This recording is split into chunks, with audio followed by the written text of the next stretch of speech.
बिस्मिल्लाहिर्रहमानिर्रहीम। अस्सलामु अलैकुम dear students, welcome to online chemistry. आज हम एक नए टॉपिक के साथ यहाँ पे मौजूद हैं और हम चैप्टर नंबर 3 प्रेडिक्टेबल एंड प्रेडिक्सिटी का एक नेक्स्ट टॉपिक है जो कि शील्डिंग इफ़ेक्ट है। इसको हम डिस्कस करने जा रहे हैं और याद रहे कि ये जो शील्डिंग इफ़ेक्ट है ये फैक्टर्स में भी आएगा, यानी कि जब हम लास्ट में सबके फैक्टर्स को इकट्ठा पढ़ेंगे। अभी हमने आयोनाइजेशन एनर्जी पढ़ा था, उसके फैक्टर्स नहीं पढ़े। हमने इलेक्ट्रॉन एफिनिटी पढ़ा था, उसके फैक्टर्स नहीं पढ़े। वो फैक्टर्स इसलिए छोड़े क्योंकि सबके फैक्टर्स सेम होंगे, तो हम लास्ट में कंबाइंड डिस्कस करेंगे।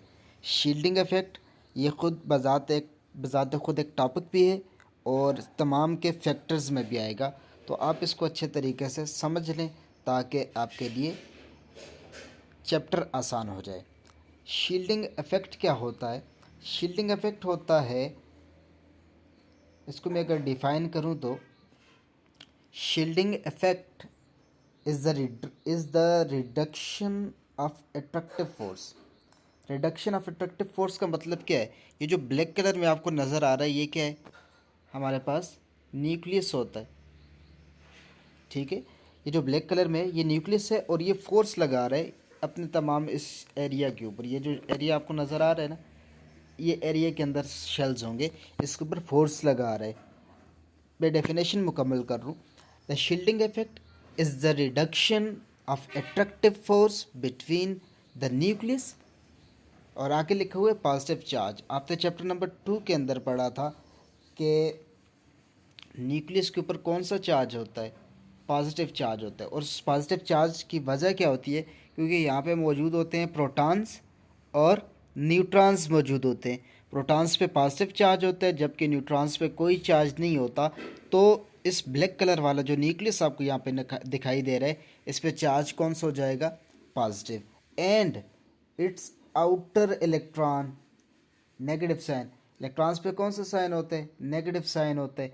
तो ये कह रहे हैं कि शील्डिंग इफेक्ट ऐसा इफेक्ट होता है जो न्यूक्लियस फोर्स लगा रहा होता है और जो लास्ट शेल के अंदर इलेक्ट्रॉन्स मौजूद होते हैं उनके दरमियान जो अट्रैक्टिव फोर्स पैदा हो रही होती है या जिसकी वजह से वो न्यूक्लियस के अराउंड घूम रहे होते हैं इलेक्ट्रॉन्स, उसकी फोर्स में कमी आ जाना, ठीक है, due to blocking effect of inner electron. अब इसको समझे जी। मैं सिंपल अगर आप के लिए कर लूँ तो आप में सिंपली ये लिखें कि shielding effect is directly proportion to shielding effect is directly proportion to number of shells. जितने ज़्यादा शेल्स होंगे उतना ज़्यादा आपके पास क्या होगा? शील्डिंग इफेक्ट होगा। उतनी न्यूक्लियस की पावर लास्ट शेल तक नहीं जा सकेगी। किस तरह होते हैं एग्जाम्पल में देखेंगे। मैं आपको एक ब्लैंक स्लाइड के ऊपर एग्जाम्पल समझाने की कोशिश करता हूँ, या यहीं पे कहीं पे जगह हो तो मैं आपको बताता हूँ।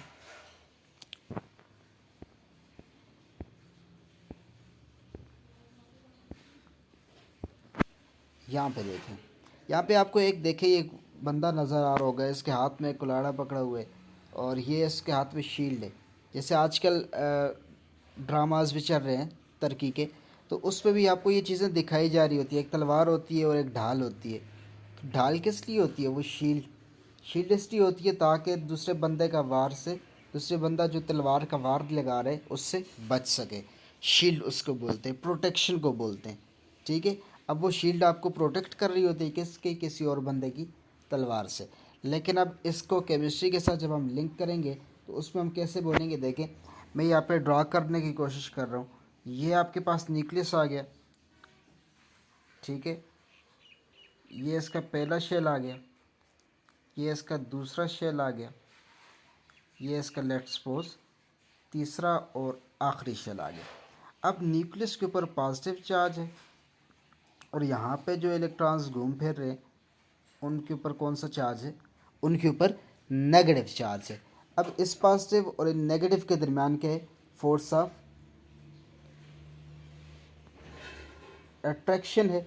अब उस अट्रैक्शन फोर्स को जो चीज़ कम कर रही होती है, हम उस प्रोसेस इफेक्ट को क्या बोलते होते हैं? शील्डिंग इफेक्ट बोलते हैं।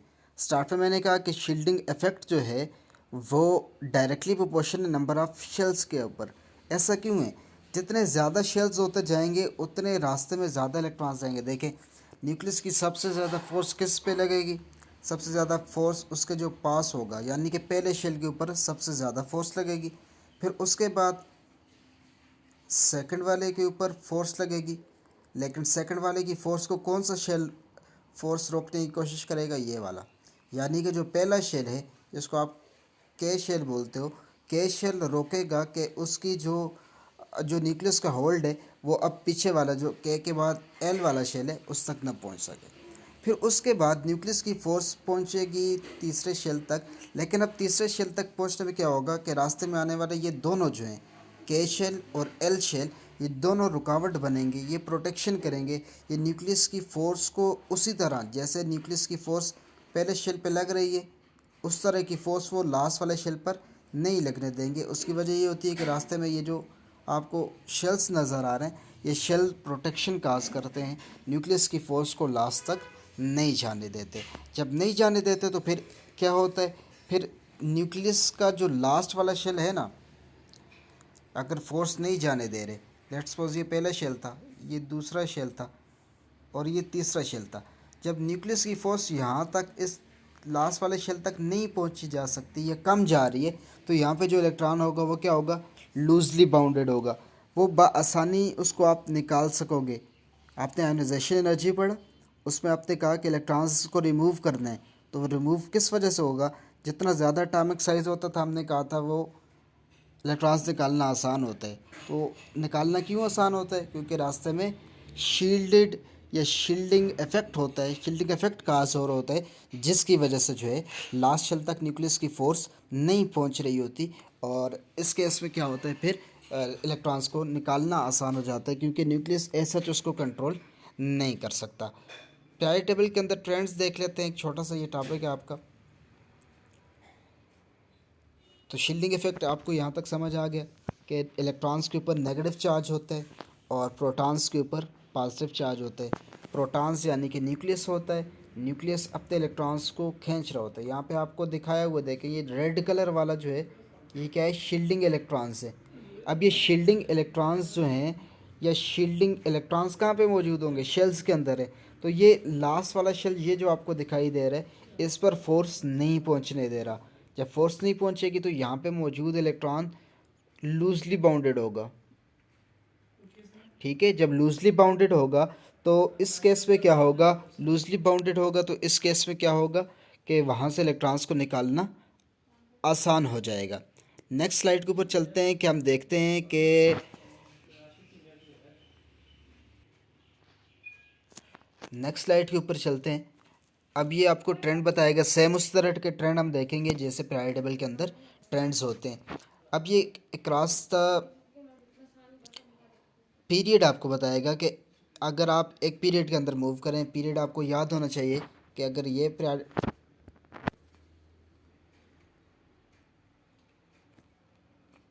पीरियड आपको याद होना चाहिए कैसे होता है।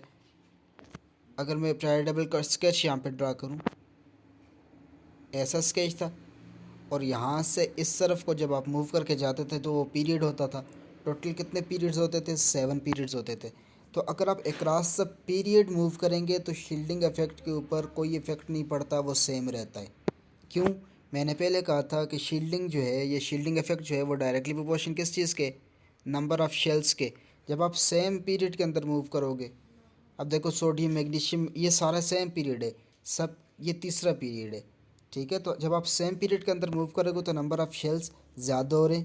नहीं ज़्यादा हो रहे, बल्कि क्या हो रहा है? सेम शेल के अंदर ही इलेक्ट्रॉन्स ऐड हो रहे होते हैं। तो इसका मतलब है कोई ख़ास इफेक्ट नहीं होता। तो हम बोलते होते हैं कि cross the period shielding effect remain constant. Electrons are added in the valence shell and the shielding effect of electron remain constant. अगर नंबर ऑफ़ शेल ज़्यादा होते तो हम कहते हैं कि शील्डिंग इफेक्ट भी ज़्यादा हो रहे हैं। चूँकि यहाँ पे नंबर ऑफ़ शेल तो कांस्टेंट रह रहे हैं इस पूरे केस में, तो फिर यहाँ पे क्या होता है कि यहाँ पे शील्डिंग इफेक्ट जो है वो सेम रहता है, कांस्टेंट रहता है, ना ज़्यादा होते ना कम होते, क्योंकि नंबर ऑफ़ शेल ज़्यादा या कम नहीं हो रहे होते।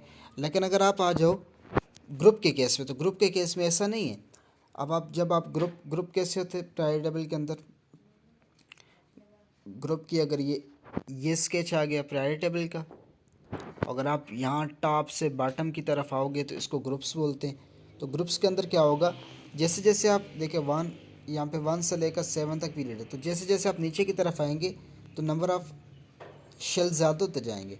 देखें ये पहला, ये फ्लोरीन, क्लोरीन, ब्रोमीन, आयोडीन, एसिटीन, ये जो देखें आपको फ्लोरीन जो है वो अलग ग्रुप से बिलोंग कर रहे, क्लोरीन थर्ड ग्रुप से फिर इस तरह बिलोंग कर रहे, ब्रोमीन फोर्थ से। तो ऑनवर्ड जब आप नीचे चलते जाएंगे तो इसके शेल और ज़्यादा हो जाएंगे, इसके शेल और ज़्यादा, इसके शेल और ज़्यादा, इसके शेल और ज़्यादा। तो इस केस में क्या होगा कि नंबर ऑफ़ शेल्स जो हैं वो ज़्यादा होते जा रहे हैं। जब नंबर ऑफ़ शेल ज़्यादा होते जा रहे हैं तो इसका मतलब है अब यहाँ पे शील्डिंग इफ़ेक्ट जो है वो भी क्या हो जाएगा, ज़्यादा होगा। इसलिए अगर आप ये चीज़ स्टेटमेंट को याद रख लेंगे कि shielding effect is directly proportional to number of shells, तो ये आसान हो जाएगा शील्डिंग इफ़ेक्ट को समझने के लिए। ये एक छोटा सा टॉपिक है लेकिन आपको समझ आना बहुत ज़रूरी है, क्योंकि हम जब इफ़ेक्ट्स में बात करेंगे तो शील्डिंग इफ़ेक्ट बार बार वहाँ पे आएगा। तो आपने इस स्टेटमेंट को याद कर लेना है कि shielding effect is directly proportional to number of shell. As the number of shell increases, shielding effect increases, number of shell decreases या number of shell remain constant, shielding effect remain constant। Down the group shielding effect क्या होगा, ज़्यादा होगा। अब किस वजह से ज़्यादा होता है, another layer of electron is added and the shielding between valence shell and nucleus shell, ये ऐसा होता है। मिसाल के तौर पे ये मैं एक न्यूक्लियस ड्रा कर रहा हूँ, ये पहला ग्रुप आ गया, लेट्स सपोज सॉरी पहला पीरियड आ गया। जैसे ही आप सेकंड वाले पीरियड के अंदर आओगे तो इसमें एक शेल और ज़्यादा हो जाएगा। इसका मतलब है अब इस शेल तक पहुंचने के लिए पहला वाला शेल प्रोटेक्शन काज करेगा, फिर इस तरह नीचे आ जाओ तो एक और शेल ज़्यादा हो जाएगा। शेल ज़्यादा हो रहा है तो इसका मतलब है सिर्फ जो है वो शेल ज़्यादा नहीं हो रहा, बल्कि शेल के अंदर क्या क्या चीज़ें ज़्यादा हो रही हैं, इलेक्ट्रॉन्स भी ज़्यादा हो रहे हैं, एक पूरी लेयर आ रही है। तो जैसे न्यूक्लियस की फोर्स पहले इस इलेक्ट्रॉन्स पे आएगी, फिर यहाँ से जो बचेगी वो इस पे जाएगी, फिर यहाँ से जो बचेगी वो इस पे आएगी। तो इसका मतलब है जितने ज़्यादा शेल्स होंगे उतनी ज़्यादा आपके पास क्या हो जाएगा, उतनी ज़्यादा आपके पास शील्डिंग इफेक्ट हो जाएगा।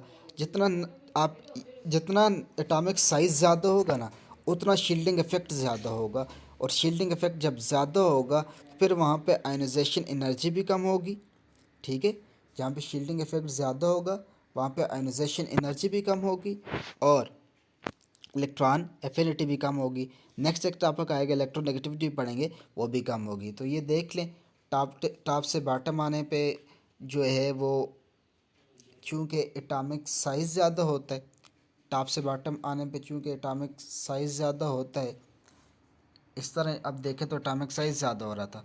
जब एटॉमिक साइज़ ज़्यादा हो रहा है तो नंबर ऑफ़ शेल ज़्यादा हो रहे हैं, नंबर ऑफ़ शेल ज़्यादा हो रहे हैं तो शील्डिंग इफेक्ट क्या कर रहा है, ज़्यादा हो रहा है। जबकि अगर आप इस तरह पीरियड के अंदर मूव करते रहेंगे तो नंबर ऑफ़ शेल जो है वो सेम रहते हैं, जिसकी वजह से कोई ख़ास इफेक्ट नहीं पड़ता और सेम शेल के अंदर इलेक्ट्रॉन्स ऐड हो रहे थे तो ऐसा जिस पे कोई इफेक्ट नहीं होता, जबकि टॉप टू बॉटम आने से ज़्यादा होता है। यह आज एक छोटा सा टॉपिक था।